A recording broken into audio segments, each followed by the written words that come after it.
Hello students, welcome to software engineering channel. आज का हमारा टॉपिक है कि what are stubs and drivers in software testing in software engineering. Software engineering में जब आप सॉफ्टवेयर टेस्टिंग वाली साइट पे जाते हो तो वहाँ पे आप लोगों को एक कंसेप्ट का सामना करना पड़ता है, वो होता है स्टब्स एंड ड्राइवर्स। तो आज के लेक्चर में हम ये चीज़ देखेंगे कि स्टब्स एंड ड्राइवर्स क्या होते हैं और ये किस तरीके से काम करते हैं और ये किस किस जगह पे इस्तेमाल होते हैं, इनकी ज़रूरत क्यों पेश आती है। तो आज की इस वीडियो को देखने के बाद आइंदा आपके सामने जब भी कोई इस चीज़ का जिक्र करेगा कि हमने टेस्टिंग के लिए जो है स्टब यूज़ किया है या फिर हमने इस टेस्टिंग के लिए ड्राइवर यूज़ किया है, तो आपको इस चीज़ को कंसेप्ट को लेके कन्फ्यूजन नहीं होगी या फिर आप कभी बैठ के ये नहीं सोचोगे यार स्टब एंड ड्राइवर क्या होता है। इसके अलावा आप कभी इंटरव्यू में जाते हो कहीं टेस्टिंग के लिए, test as a tester apply करने के लिए इंटरव्यू में, तो ये क्वेश्चन मोस्ट कॉमनली पूछा जा रहा होता है कि स्टब्स एंड ड्राइवर्स क्या होते हैं। तो ये छोटी सी वीडियो आज की देखने के बाद आपका ये कंसेप्ट स्टब्स एंड ड्राइवर के रेलेवेंट क्लियर हो जाएगा। मुश्किल कंसेप्ट ये है भी नहीं, बस हमें पता नहीं होता, तो इसलिए ये है कि हम सुन के कंफ्यूज हो जाते हैं कि ये कौन सा नया कंसेप्ट आ गया। तो इसको सुनने के बाद आज आपको क्लियर हो जाएगा और इंशाल्लाह कभी भूलेगा भी नहीं। तो देखते हैं कि स्टब्स एंड ड्राइवर्स क्या होते हैं सॉफ्टवेयर टेस्टिंग के अंदर। Stubs and driver, stubs and drivers are actually computer programs. ये भी बेसिकली क्या होते हैं, कंप्यूटर प्रोग्राम्स ही होते हैं that work as substitution of some computer module which are not available for testing.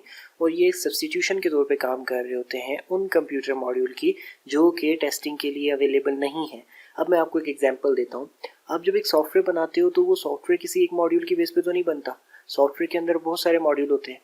अब वो सारे के सारे मॉड्यूल अलग अलग तो काम नहीं कर रहे होते हैं, वो सब मिलके ही एक पूरे सॉफ्टवेयर बनने के लिए मदद देते हैं हमें, तो सारे मिलके ही काम करते हैं सॉफ्टवेयर के अंदर।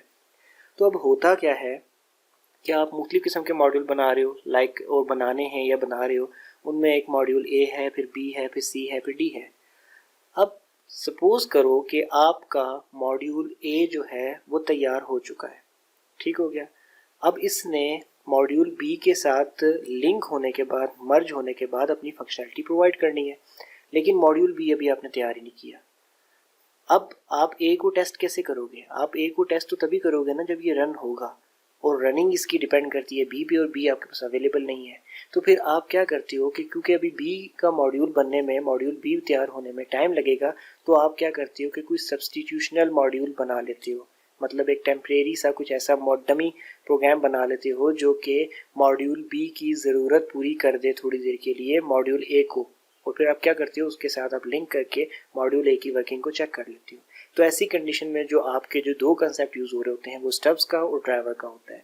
अब इसके बाद आगे जो बात मैंने आपको नेक्स्ट पॉइंट में बताई है, same as you want to test the high speed of the car but you don't have traffic free long road available, how you will test the speed of the car? You may use the substitution of the road.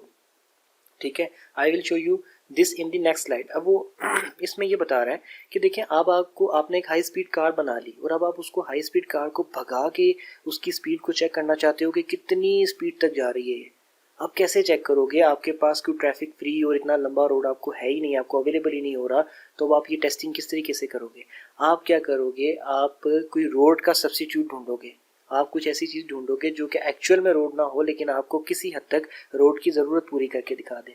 अब वो क्या हो सकता है, हम next slide में देखेंगे। These stubs and drivers simulate the functionality of the other modules and allow us to perform the testing activity.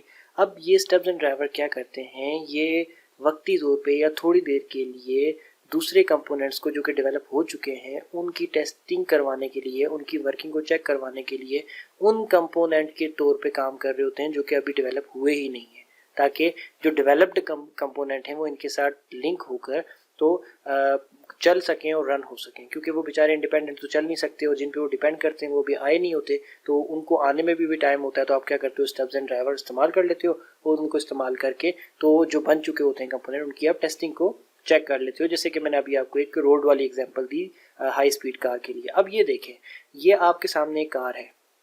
अब ये शायद कोई हाई स्पीड कार रही होगी और इनको ये ज़रूरत थी कि अब ये हाई स्पीड कार हमने बना तो दी है, लेकिन किसी एक्चुअल रोड पे जाके हम इसको रन करके इसकी टेस्टिंग करेंगे कितना तेज़ भाग सकती है। ट्रैफिक फ्री और इतना लंबा रोड इनको कहीं अवेलेबल नहीं हो सकता होगा। इन्होंने क्या किया, इन्होंने रोड की सिमुलेशन बनाई।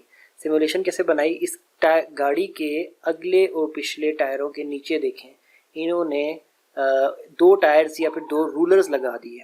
अब जैसे जैसे गाड़ी की स्पीड बढ़ती जाएगी टायर गोल गोल स्पीड में घूमता चला जाएगा, नीचे जो वो रूलर्स हैं वो भी स्पीड के अंदर घूमते चले जाएंगे। गाड़ी की स्पीड भी टेस्ट हो जाएगी और गाड़ी अपनी जगह से मूव भी नहीं करेगी, ठीक है। लेकिन गाड़ी के टायर ऐसे ही घूम रहे हैं जैसे आपकी गाड़ी के टायर जो है मूव करते हैं या घूमते हैं एक्चुअल रोड पे। तो ये इन्होंने क्या किया, एक सब्सटीट्यूट ले लिया रोड का, एक सब्सटीट्यूशन कर ली रोड की, एक प्रिटेंड कर लिया, एक डमी रोड इसको दे दी गाड़ी को कि गाड़ी को ऐसा फील हो कि मैं रोड पे चल रही हूँ और हम गाड़ी की स्पीड भी चेक कर लें, उसकी टेस्टिंग कर लें। तो स्टेप एंड ड्राइवर भी प्रोग्रामिंग में ऐसे ही करते हैं। जब आपके पास वो कंपोनेंट्स अवेलेबल नहीं होते जिनके साथ आपके नए डेवलप किए हुए कंपोनेंट्स ने काम करना होता है, क्योंकि वो कंपोनेंट क्यों अवेलेबल नहीं होते, क्योंकि वो भी डेवलप हुए ही नहीं होते। तो फिर आप क्या करते हो कि उन कंपोनेंट्स की जगह कुछ डमी कंपोनेंट्स जो है यूज़ करते हो और आप डेवलप्ड कंपोनेंट्स की वर्किंग को चेक कर लेते हो। तो आई होप सो कि अब आपको एक जनरल कंसेप्ट तो समझ आ गया होगा स्टेप एंड ड्राइवर क्या होता है। तो अब मैं आपके सामने इंडिविजुअली बता देता हूँ कि स्टेप क्या है इसमें और फिर ड्राइवर क्या है। तो स्टेप क्या होता है, now let's take a look on stub and driver individually. Stubs are basically used in top down approach of integration testing when you have upper module prepared but you don't have the bottom modules. Now you can't test the upper modules without the bottom modules, so just for testing phase instantly you make this simulation of bottom modules and check the working of upper module with bottom modules. ठीक है, these are kind of dummy programs simulating the functionality. We call them in place of original program. वो ये कह रहा है कि जब आप टॉप डाउन अप्रोच के अंदर टेस्टिंग कर रहे होते हो, मींस ये कि आप ऊपर से एक मॉड्यूल को पकड़ते हो और उनको टेस्ट करते करते उसके साथ नीचे वाले मॉड्यूल्स को टेस्ट करते हुए जा रहे होते हो, तो होता क्या है कि आपके ऊपर वाले मॉड्यूल्स जो थे इनिशियली वो तो बन चुके, लेकिन अभी नीचे वाले मॉड्यूल्स बने नहीं है और आप ऊपर वाले मॉड्यूल को टेस्ट करना चाहते हो जबकि वो डिपेंड करते थे नीचे वाले मॉड्यूल पे जो कि आपके पास अवेलेबल नहीं है।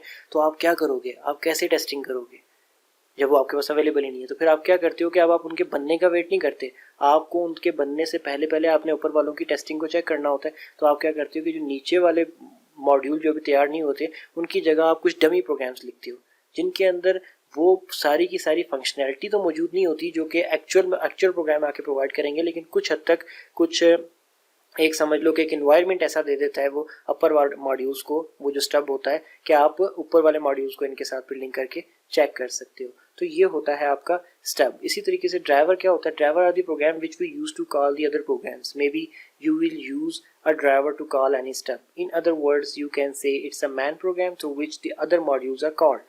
As we now to run any module, we always need a man program, so driver is the man program. We use the driver in bottom up approach when bottom level modules are prepared but the top level man program is not prepared, so we prepare a driver to perform a task. अब होता क्या है, मैं आपको आपके सामने सारी बात जो है डिफाइन कर देता हूँ। ड्राइवर्स जो होते हैं वो ऐसे मॉड्यूल्स होते हैं जो कि या फिर एक ऐसी चीज़ होती है जो कि बॉटम अप अप्रोच में इस्तेमाल होती है। जब आपके बॉटम लेवल के सारे मॉड्यूल प्रिपेयर हो चुके होते हैं, लेकिन जो अपर लेवल के मॉड्यूल्स हैं जो कि मैन प्रोग्राम है, जो कि इंटरफेस लेवल के मॉड्यूल है जिनसे डायरेक्ट इंटरेक्ट किया जाएगा, वो प्रिपेयर नहीं हुए होते हैं। अब आपको अगर आप प्रोग्रामर हैं तो बीइंग अ प्रोग्रामर, या फिर अगर आपने बीइंग अ प्रोग्रामिंग स्टूडेंट आपको अगर आपने कोई भी बेसिक लैंग्वेज पढ़ी है तो आपको पता होगा कि हर प्रोग्राम के अंदर एक मैन बॉडी होती है। आपने जो मेथड्स या जो क्लासेस बनाई होती हैं आप उनको रन करने के लिए वहीं पे कॉल करते हो। लेकिन अब जब सॉफ्टवेयर बन रहा होता है तो कोई स्टेज ऐसी आ जाती है कि आपने बाकी सारे मॉड्यूल प्रिपेयर कर लिए होते हैं लेकिन अभी आपकी मैन बॉडी प्रिपेयर नहीं हुई होती। तो फिर आप क्या करते हो, क्योंकि वो मैन बॉडी में भी शायद अपने को बहुत सारे फीचर्स डालने होते हैं इसलिए आपने उसको प्रिपेयर नहीं किया होता। तो फिर आप क्या करते हो कि आपने अब वो नीचे वाले प्रोग्राम को रन करने के लिए जो बॉटम लेवल के हैं वो बन तो चुके हैं, तो उनकी टेस्टिंग करने के लिए आपने उनको रन तो करना है। तो रन करने के लिए ऊपर आपका मैन प्रोग्राम तो है नहीं, तो फिर आप क्या करते हो, एक डमी मैन प्रोग्राम बनाते हो जिसके अंदर आप उन सारे के सारे फीचर्स को जो कि बॉटम लेवल पे हैं जिनको आप डेवलप कर चुके हो उनको आप कॉल करते हो और फिर वहाँ से उनको रन कर लेते हो। और रन करने से क्या होता है कि उनकी फंक्शनैलिटी जो है वो टेस्ट हो जाती है। ठीक हो गया। तो ऐसे प्रोग्राम जो कि टॉप डाउन अप्रोच के अंदर इस्तेमाल हो रहे होते हैं और टॉप मॉड्यूल्स बन चुके होते हैं और नीचे वाले मॉड्यूल नहीं होते, तो नीचे वाले मॉड्यूलों के साथ मिलाकर ऊपर वालों की फंक्शनलिटी चेक करनी हो, तो ऐसे प्रोग्राम्स जो आप सब्स्टिट्यूशन तौर पे प्रोवाइड करते हो वो क्या होते हैं, स्टब्स होते हैं। और ऐसे प्रोग्राम जो कि जब नीचे वाले मॉड्यूल आपके प्रिपेयर हों लेकिन ऊपर मैन बॉडी आपकी अभी तैयार ना हुई हो जिसमें आप कॉल कर सको, तो फिर आप टेम्परेरी तौर पे कोई मैन बॉडी बनाते हो, तो उसको आप क्या कहते हो कि ये एक ड्राइवर प्रोग्राम है। तो स्टब्स एंड ड्राइवर का कंसेप्ट आई होप सो कि मैंने आपको क्लियर कर दिया होगा। लेकिन फिर भी अगर इसको लेके कोई आपके दिमाग में कोई जहन में कन्फ्यूजन रह गई हो तो आप इसी वीडियो के कमेंट सेक्शन में पूछ सकते हैं। इसके बारे में आपको नोट्स वगैरह जो है वो आपको हमारी ऑफिशियल वेबसाइट mysoftwarenotes.com पे भी मिल जाएंगे, वीडियो में किसी जगह पे कोई मिस्टेक वगैरह नज़र आए, क्योंकि मिस्टेक तो किसी से भी हो सकती है, हमसे भी हो सकती है, तो आप काइंडली उस मिस्टेक को पॉइंट आउट कर दीजिएगा ताकि आपकी तरह वीडियो देखने वाले बाकी स्टूडेंट्स की कमेंट सेक्शन में उस मिस्टेक को देख के करेक्शन हो सके। और इसके अलावा अगर आप किसी भी टॉपिक पे वीडियो बनवाना चाहें तो काइंडली आप हमारे चैनल की किसी भी वीडियो के कमेंट सेक्शन में जाके अपनी रिक्वेस्ट को पोस्ट कर सकते हैं। अगर आपको किसी भी टॉपिक को मुझसे डिस्कशन करनी हो और इंस्टेंट रिप्लाई चाहिए हो तो मेरा ट्विटर अकाउंट आपके सामने है, आप इसके ऊपर मुझसे बात भी कर सकते हैं। इसके अलावा अगर चैनल इन्फॉर्मेटिव लगे तो प्लीज़ सब्सक्राइब करके सपोर्ट कर दीजिए। आपकी ये सपोर्ट ही हमें आगे लेके चलने में, सारी चीज़ों को आगे लेके चलने में और इन्फॉर्मेशन शेयर करने में मदद करती है। और अगर वीडियो भी अच्छी लगे तो उसको भी लाइक कर दीजिएगा। फिर मिलते हैं दोबारा किसी नेक्स्ट वीडियो में, तब तक के लिए अल्लाह हाफिज़।